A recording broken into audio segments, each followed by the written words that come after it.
दोस्तों, आज के इस वीडियो के माध्यम से एक और नई अपडेट बताने के लिए हम आपके पास पहुंच चुके हैं।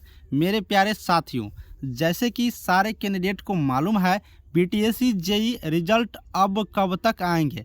दोस्तों, ये बातें तो साइड में कर देते हैं, रिजल्ट कब तक आएंगे, क्योंकि ये तो अब सबको स्पष्ट हो गए होंगे कि वजह क्या है। लेकिन डिटेल्स जानकारी हम आपको दिखा देते हैं कि टेंशन फ्री रहे सारे कैंडिडेटों के माइंड में टेंशन होते होंगे, ये सच बात है क्योंकि मैटर ही ऐसा आ चुका है। लेकिन मैं बता रहा हूँ, टेंशन फ्री रहे जेई के लिए। जो भी कैंडिडेट जेई के लिए एलिजिबल हो या एलिजिबल नहीं हो, केस लड़ रहे हो, केस किए हो, केस जीतेंगे, कुछ भी बातें हैं, टेंशन फ्री रहे। किसी को टेंशन नहीं लेना है, चाहे वो मेरे साथियों डिप्लोमा वाले हो या बीटेक वाले हो, टेंशन तो लेना ही नहीं है। रिजल्ट में बाधा कहाँ से आया, इस पॉइंट को बस एक बार आप लोग समझ लीजिए, उसके बाद आप लोग खुद डिसाइड कर पाएंगे कि आखिर टेंशन फ्री रहने की क्या ज़रूरत है। ऑफिशियल जानकारी पर लेकर चलेंगे, ऑफिशियल टाइप की नोटिफिकेशन है उस पर लेकर चलेंगे और कंप्लीट करेंगे जानकारी को।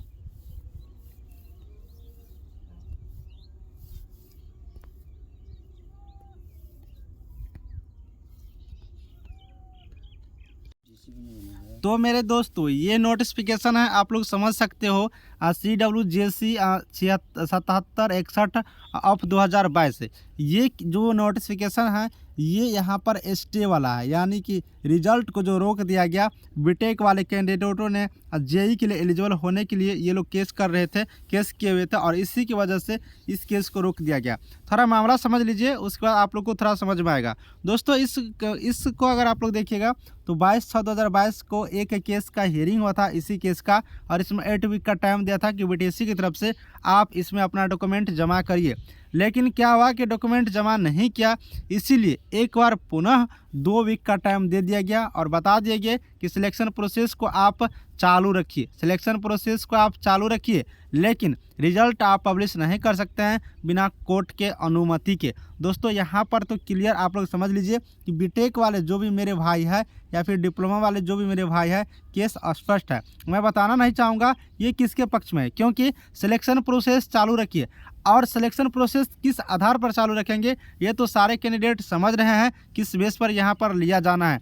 इसीलिए मैं बता रहा हूँ कि केस स्पष्ट है और किसके पक्ष में जाएगा ये भी यहाँ पर स्पष्ट दिख रहा है, क्योंकि बार बार मैं इस चीज़ को फोकस कर दे रहा हूँ कि सिलेक्शन प्रोसेस चालू रखिए। जब सिलेक्शन प्रोसेस चालू रखेंगे तो इसका भी कोई बेस होता है, किस एजुकेशन पर क्वालिफिकेशन रखना है, इसलिए किसी को परेशान नहीं होना है। और 15 दिसंबर 2022 के डेट में जो यहाँ पर जारी किए जाएंगे पूरा ओरल ऑर्डर या फिक्स ऑर्डर जो भी समझिए, वो कंप्लीट होगा और केस का स्टे हटेगा। सारे कैंडिडेटों के मन में है क्या डाउट है कि 15 तारीख को या 15 दिसंबर को केस का स्टे हट ही जाएगा, लंबा भी जा सकता है, बिल्कुल लंबा जा सकता है। लेकिन बता दूं, जो स्टे वाला केस है वो स्टे वाला केस बहुत ही जल्दी सॉर्ट आउट हो जाता है, उसमें ज़्यादा लंबा लाम जाने की ज़रूरत नहीं है। बस आप लोग थोड़ा सा यहाँ पर सपोर्ट करके सारे कैंडिडेट मिल करके इस केस को ध्यान दे दीजिए, सारे स्टूडेंट मिल करके, जिससे क्या होगा कि बीटीएससी की तरफ से आप लोग या इस केस की तरफ से आप लोग अगर एक नया सपोर्टिंग देते हैं तो जल्दी से केस का स्टे हट जाएंगे। अगर केस का स्टे हट जाता है तो रिजल्ट की फिर बात करेगा तो बीटीएससी ही बता पाएगा कि रिजल्ट कब तक आएंगे, क्योंकि बीटीएससी का जो नोटिस है उस रवैये को तो कोई नहीं समझ पाएगा कि आखिर रिजल्ट कब तक देंगे। दोस्तों, यहाँ पर जो भी जानकारी आती है अपडेट कर देते हैं, जो कोई खास जानकारी आएगी बताएंगे। आज की इस वीडियो के माध्यम से इतना ही रहने देते हैं। बिल्कुल बता रहा हूँ, फिर से परेशान नहीं होना है। 15 दिसंबर एक लास्ट डेट होगा, अगर इस डेट में नहीं होता है 1-2 हियरिंग और होगा और सॉर्ट आउट हो जाएगा। आप लोग परेशान बिल्कुल रूप से किसी भी जेई कैंडिडेट को होने की जरूरत नहीं है। दोस्तों, नई खबर पाने के लिए चैनल को सब्सक्राइब करिएगा। मिलेंगे नेक्स्ट वीडियो में। Thank you.